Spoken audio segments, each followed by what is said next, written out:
always get very excited at this point in the show. It's time for the big question, where we speak to top celebrities, public figures, decision makers, opinion formers and sports people via GBNews. Now, Nick Buckley MBE came to national attention in June 2020 when he was sacked from the charity that he founded, Mancunian Way, for critiquing the political organisation behind Black Lives Matter. He then mounted a successful fight back that resulted in his reinstatement. The board of trustees resigned due to public pressure and the threat of legal action. Nick has spent 2 decades preventing crime and antisocial behaviour in some of the toughest neighbourhoods in the country. He promotes early intervention and personal responsibility. His motto is that it's quicker and easier and cheaper to turn around the life of a 12-year-old than wait until they're 19 and entrenched in dysfunctionality. He's also a respected journalist and broadcaster and has since set up an organisation called Go Woke, Go Broke, which advises businesses on keeping out of politics and the culture war. And I'm delighted to say that Nick Buckley, MBE, joins me now. Hi, Nick. Good evening. Thanks for having me. Great to have you on the show. You're my first MBE of the programme. Congratulations. How did you come to acquire the MBE? It was for the last decade of working in a charity and working on the streets with young people. How gratifying was it to receive the MBE? I can honestly say it was the best thing that's ever happened to me. Not been to university, so I can't say it was my graduation. I've not been married, so I can't say it's my wedding. I've never had a child, so I can't say it was the birth of my child. This is the best thing that's ever happened to me. Recognition for a huge contribution you made. How did your journey as a philanthropist and somebody that looks out for others begin? I didn't start off like that. It started off with me being just as selfish and self-centred as everybody else. Spent my teens and my 20s being selfish, signing on when sometimes I shouldn't have been signing on, trying to be a millionaire, looking for that one deal, being self-employed that was going to turn me into something special, not wanting to work hard. And then I got to my early 30s and surprisingly, I wasn't a millionaire.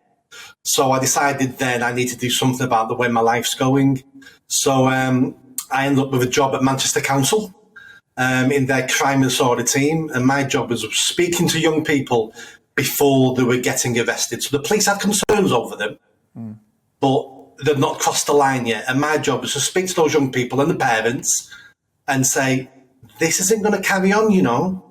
And what's going to happen will be these things. When you cross that line, these will things like that happen.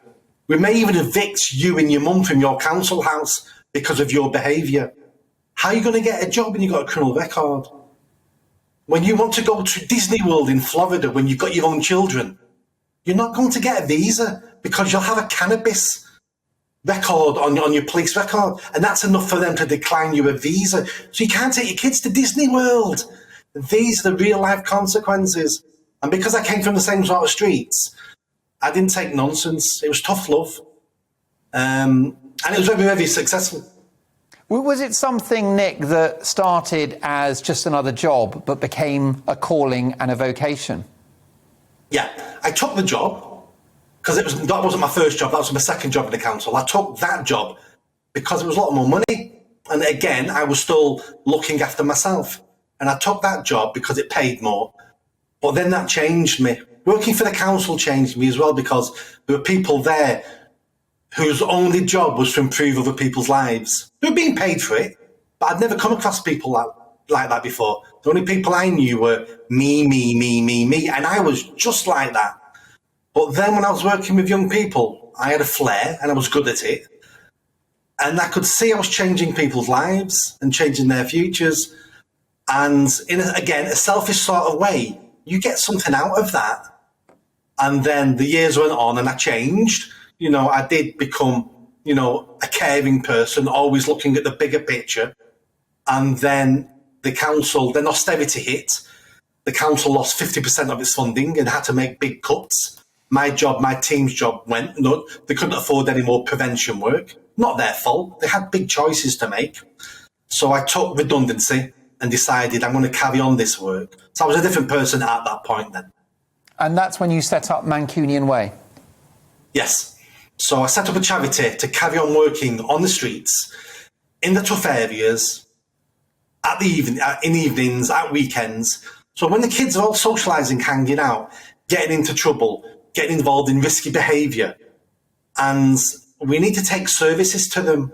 So my youth workers who I employ now will go out to those street corners, introduce themselves. It might take weeks and months to build up that relationship. We're not miracle workers. When you first turn up, they either think you're undercover police or they think you're paedophiles. So it takes you a while to break down those barriers.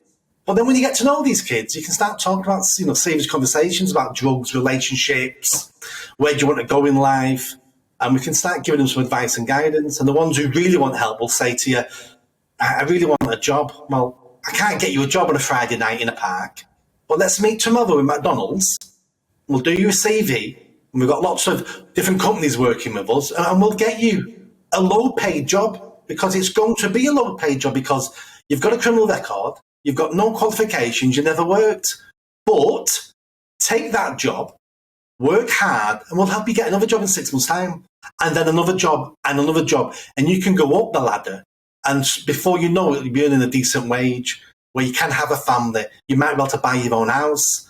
And they're the sort of conversations we have on the streets. So young people who have taken the wrong course in life, very often, perhaps always, through no fault of their own, Nick, just need some practical help and some belief and perhaps a bit of accountability. Yes, and it usually is always their fault. So what we don't do is give young people excuses. Really? Because they don't need excuses. Society is constantly giving them excuses. It's not your fault. You live in a deprived area. It's not your fault. You're from a single parent household. And what we're saying is rubbish. That's rubbish. You've got just as much opportunity as anybody else. So let's not give them excuses to opt out of society. We hold them responsible for their decisions, their choices. Some of them have to start and work harder because of their upbringing. But everybody can make it in this country. We all can't be brain surgeons and we all won't be TV presenters, but everybody can achieve success. You've just got to define what success is for you. Stacking shelves at Tesco, if that's what you want to do, and that gives you the life you want, is a success. Because you're not selling cannabis, you've not got a police coming through your door at 4 o'clock in the morning, you're not being stabbed or shot. And we're trying to give them different options and different opinions so they can make choices. In helping young people, you're pushing back against the so-called snowflake culture then? I've been doing this for 20 years. Snowflake culture doesn't do anything for the young people in the inner cities. All it does is it gives them a gold-plated excuse not to try and to opt out. If you're convinced life's against you and society's against you, why would you try? You'd be a fool. And that's the excuse some young people need just to give up. And we say to them all the time, 1 million immigrants are trying to sneak in the country every day. And when they get here, the vast majority get jobs and have a good life. And you're telling me now on this street corner there's no jobs, there's no opportunities. And we're saying, yes, there is. You might not be able to see the opportunities because society and your schooling hasn't developed you to see those opportunities. But this country's got amazing opportunities and we try to teach them how to see them. There's no point having opportunities in this country if we don't train our young people to see the opportunities. Well, those opportunities are there to be grasped. Clearly, the organisation has done an enormous amount to help young people. Strange, therefore, given that you were the founder of this remarkable charity, that you were fired from it. Yes, it was a crazy time last summer. And the accusations against me was, how dare you, as a white man, comment on a black organisation? You're obviously a racist. You're obviously a Nazi. So in 6 months, I went from being an MBE, awarded off the Queen, to a Nazi.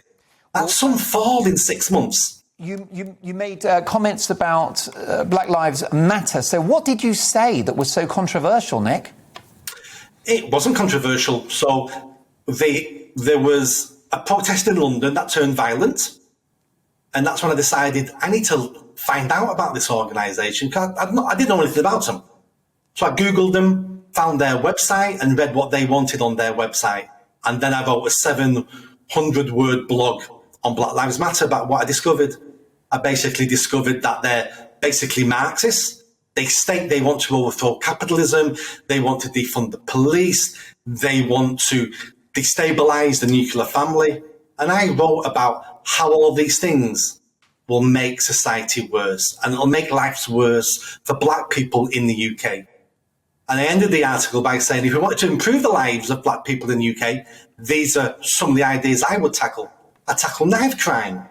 How we allow young black men to die on our streets in pools of blood, and we can't do anything about it, is a disgrace. Female genital mutilation is a disgrace, but nobody wants to talk about it, really, because in case you get accused of being racist. And I finished it by saying, and let's build more houses, because that will improve all our young people's lives, because we don't have enough houses. But people found it all offensive at that time. You can say all this now and no one cares. We know it's all true. But in June last year, I was ahead of the curve. And clearly, by mistake. Clearly, Nick, your view from what I understand you've said is that you abhor racism and that you are seeking active policies that will, tackle this huge problem in our society. And your issue was with the political structure that underpins Black Lives Matter in the United States of America. Yes. And again, during these conversations, we always have to chip in with, well, we're all against racism. Do you know what? I'm tired of that. That is the default position in our society, that we're against racism. It doesn't need stating. It's a default position. And we feel we have to say it because we feel under pressure that somebody might think we're Nazi or racist. And this is no way to live. This is no way to run society, that we have to state, we're not racist, by the way. I presume everybody I meet isn't a racist, unless they convince me otherwise. Yeah, that's exactly right. And powerfully put. Well, you were, of course, reinstated because you had no case to answer. And clearly the contribution that you have made to a lot of young people from a black and minority ethnic background is incalculably more than most people who are sat there on Twitter being the kind of, armchair militia. Lots of emails coming in, and it's all in relation to extreme political correctness within the corporate setting. And this takes us to the next part of our chat, and it's about your new organisation, and it's called Go Woke, Go Broke. What is it, and what's it there to do? So, just before Christmas, I wrote a book, should be coming out in November. And one of the chapters in the book was about how do we push back against this woke nonsense? So I gave lots of examples about how we could push back. And one of the examples was we need to stop patronising companies and products that are lecturing us and are part of the problem. And then a few months ago, I decided, instead of telling people what someone needs to set up, well, I need to take some responsibility and I need to set up one of these examples I gave. So I've set this one up. And it's basically a warning to corporate businesses and organisations that if you're going to venture into the culture war and you're going to be woke and you're going to lecture us on green issues, trans issues, race issues, you name it, you're going to lecture us on that, then as a customer, we have a choice and we should spend our money elsewhere if we think you're part of the problem. Because most of these companies don't believe a word they say. No, of course, and they're just there flogging their wares, whether it's Ben and Jerry's having a comment on Britain's immigration policy, and we've seen it across the board, haven't we, with corporations who are clearly there just to make cash, but being ultra PC. Well, you can find Go Woke, Go Broke online. It's a fascinating organisation, and lots of emails have come in relation to that. By the way, an absolute cascade of positive responses to this email, Nick. Well, lots of people wishing you well and also hoping you continue your amazing work. Luke on email asks, a colleague at my work refused the vaccine and now the boss is giving him unachievable targets at work. We believe the boss is trying to force him out of his job. Is this acceptable in a free society? What do you think, Nick? No, it's not. I mean, I want to live in a free society. I've had the 2 jabs, by the way, but I don't want someone to be forced to do anything they don't want to do. Because if we force people to take the vaccine because we think we know best, and maybe the doctors are right, and maybe it is best to have the vaccines, but then what comes next?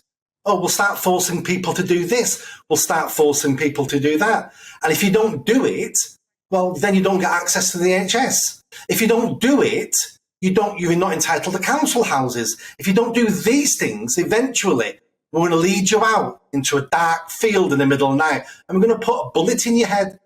That's how these things always progress over time. And you stop tomorrow's atrocities today. And that's why I want to live in a free society, give people personal responsibility. And if you don't take the vaccine and you die, well, that was your choice. But I don't want to be forcing people to do anything they don't want to do. Finley has emailed. It's our final email because the clock's against us. Do you think, Nick, that companies have a right to take a stance on political issues, especially if it affects them, like Scottish independence or Brexit? I've certainly interviewed people working within companies who have kept their opinions on stuff like Brexit or lockdowns to themselves for fear of judgment from others, ostracisation and even the sack. On the whole, I think businesses should keep out of politics, but there will be times where that political decision impacts a business. So they need to be able to fight and voice their concerns if it affects their business. Like if we suddenly said we're never, ever going to trade with Germany, well, lots of businesses should have a say on that because their businesses rely on trade with Germany. It's different with the culture wars because they're preaching to us. And you can also look at the business itself. So let's say you work in a business and the chief exec and chair decides we're against such a policy. Well, have they asked any of their staff if they're against it? And what happens if their staff are actually for that policy and they want to speak out? Will they lose their job? Because if you're going to lose your job in a company because you use your freedom of speech, then was you free to speak in the first place? Or was you a type of slave because your master owned you, because you work for them? And we need to be careful of this. Nick, how can viewers and listeners find out more about what you do? So you can find me on social media, all one word, Nick Buckley MBE. I'm on most platforms. And the new project I've set up is Go Woke, Go Broke UK. It's active on Twitter at the moment. The website's being developed. And we're collecting funding for the moment because, this is going to be a half-decent project. But follow us on Twitter. We're highlighting companies all the time. And what we want you to do is see the companies, see what they're saying. And if you disagree with them, shop elsewhere. Because once their profits drop, believe me, they'll change their minds. And what I want is I don't want them to agree with me, because I could be wrong. I want them to shut their mouths, sell me a better coffee at a cheaper price, with better customer service, pay their taxes and treat their staff well. If you do that, you'll have my custom.